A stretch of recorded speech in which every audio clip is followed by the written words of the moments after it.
Hi, welcome to my YouTube channel. I don't know why YouTubers do that, because if you're watching it on YouTube, then you know you're on my YouTube channel.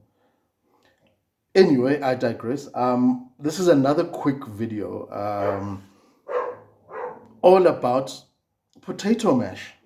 Yes, potato mash. You'd think everyone knows how to make potato mash. You'd be surprised. If you have one of those mashes, I'm sure you know them. I would show you right now, but I went and threw mine out because I don't use one. The reason is if you've ever made mash and you've gone and bashed it with that potato masher, have you ever noticed there's this glue kind of substance that starts to develop? That is the gluten starting to activate in the potatoes. And if you put a mash that is sticky like that into the fridge, I'm sure you've noticed that the next day it's rock hard. That is because you overworked your potatoes. Gluten occurs naturally in starchy vegetables. If you've ever cut the top of a butternut and you left the butternut out, and if you came back and touched it, you'll notice there's this kind of sticky substance developing on top. So you want to avoid that when you're working potatoes. Always work hot. You'll notice how quickly I'm going to take them straight off the stove and immediately start working the potatoes. That is what you want to do as well. You don't want to let them sit to cool down, because once they start to cool down, that's when you're going to start having lumps in your potatoes. Sorry, that is my lovely puppy Porridge. He doesn't like me talking into a camera. Day number 8 of lockdown, and we are going insane, both of us. He's gone insane. He's outside. I'm the one going insane now. But I'm sure you can hear me. Sorry about that. And I'm not going to edit stuff out. I believe that YouTube video should be as natural as possible. None of that overly glossy, pretty stuff. You won't find that on my channel, because you don't cook in those type of environments. But anyway, I digress. I digress.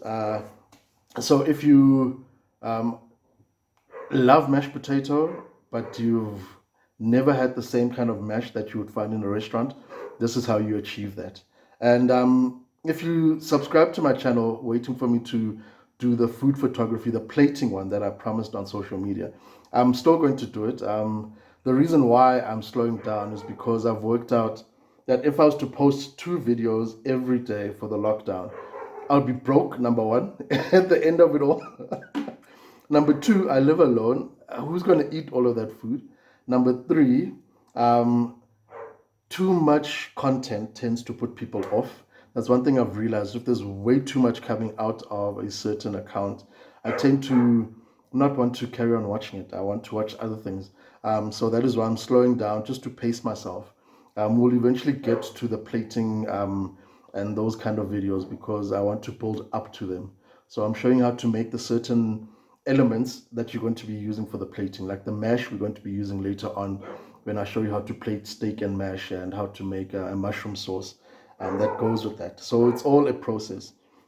I've basically gone virtual. This is how I run my classes as well, my monthly classes with Bosch.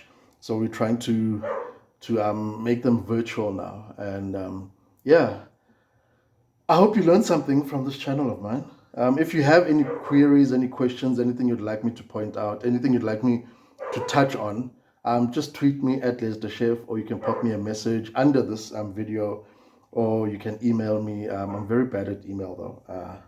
Yeah, let me tell you that up front now for free. I'm very bad at email, but I'll eventually get to it. Yeah, we've got 2 more weeks of quarantine, or not quarantine, lockdown. So there's a lot of content that will be coming out, and I'm going to try and make do with what I have in the house. I'm avoiding going out. I am type 1 diabetic, and we are the ones that do not want this corona because it affects us the worst. So I'm avoiding going out. So whatever I can make do with what I have in the house, I will try and make for you and show you in video tutorials. Cool. Okay, so this is all that you're going to need in terms of ingredients, besides obviously water. Your potatoes, this over here is butter, that over there is creme fraiche. You don't have to use creme fraiche. If you'd like a more thinner mash, then rather use cream, Or even milk. Milk will also work. If you'd like to have it more thinner, your mash. I prefer my mash thick, especially if I'm serving it with meat or something. This is salt, sea salt. And these are chives. You can leave chives out. You can also leave the creme fraiche out and rather use milk or cream. But I'm making a thicker mash. That is why I'm using these. This is all you need. Obviously, you're going to peel these potatoes.